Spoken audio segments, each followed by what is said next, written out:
So as we read overnight, Apple could be nearing a deal to buy Intel's struggling chip business. Here to talk more about that is Santosh, head of research at Manhattan Venture Partners. Santosh, always good to see you. Thank you. Thanks for having me. So initial thought off this potential deal? Well, I think it's a win-win for both. Intel gets to share the losing business. Apple gains something that's important for them. That's the next leg up, which is 5G. So they get to control the hardware that goes around 5G. So I think it's net positive. We kind of knew about it around April. We knew that this was happening. So I think... but they will have to restructure this business. This is a struggling unit for Intel. Yeah, but they can. I mean, they're getting the manpower, they're getting the talent from there, they're getting the patents. So, Apple is good at R&D. They can do whatever. They can reinvent a lot of things. So I think they'll get it right. It fits very well into their whole puzzle. And 5G is a must-have for Apple. That's the next leg up. They need to get it right. And I think this will kind of enhance that. I mean, Apple was Intel's only customer when it came to this smartphone chip unit. So what is it going to mean for Apple to have all of this stuff move in-house, that they're going to have more control, I guess, over the iPhone from beginning to end, or as much of it as they can? Yeah, more control over the hardware. I mean, they like to make their own hardware. They make it nicely. They're very good at it. So I think in that sense, they can control that. They'll still get the high-end chips from Qualcomm.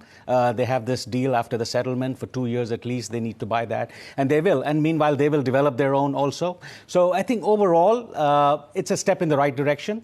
You need to get it right. And so I think this acquisition makes sense. It's also a sign. Do you think it's also a sign that Tim Cook isn't going anywhere anytime soon? Operations guy, he will have to be there to integrate this type of business? Absolutely. I think he's doing a good job overall. So I think he's not going anywhere. So, I mean, Apple has a lot of things going on. They have a lot of whole range of new services that they're introducing. We'll see how the traction for that, the uptake for that. So there are a lot of things going on. I think the number of catalysts, it's a wait and see for Apple right now. So I wouldn't sell it. I would hold it, just the number of catalysts ahead. So we know that they sit on a lot of cash over at Apple. Right. This we don't know yet. I mean, the companies have not announced this deal. It's reported right now that it may be $1 billion. Do you think that that's a sound price for Intel's? Oh, it's a rounding error, like it's been reporting. $1 billion is nothing. I think net cash is about $113 billion, if I'm not mistaken. Right. So this is nothing. And they need to make acquisitions. Already the strike against Tim Cook has been that he has not been aggressive in making good acquisitions. Mm-hmm. So I think this kind of plays well into his into that narrative.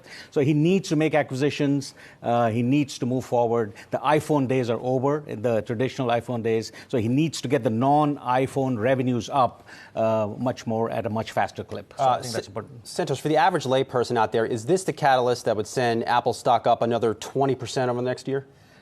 Yes. I mean, we'll see how the 5G rollout is. I mean, you'll start hearing the narrative, the chatter about 5G around January. It's about 9 months before it really rolls out. So I think you'll start getting that. I think narrative will build. The news flow will build. So I think it definitely has the capability of driving it 20. Massive upgrade cycle potential. Massive upgrade cycle that needs to be done, and it will be done. I think that is what will drive it up. What does this deal mean for other chip makers, if anything at all, and for Qualcomm, which just settled that long-standing dispute with Apple? Yeah, it's a net negative for them. So I think they'll compete. So you can't just overthrow. Qualcomm is still the undisputed champ in this area. Apple still has to pay royalties to Qualcomm. So there's going to be a healthy competition. I mean, it's good. It's a small piece of the whole pie there, but Qualcomm is still the dominant player. We'll see how the others play out. But net, it's good for the competitive landscape. All right.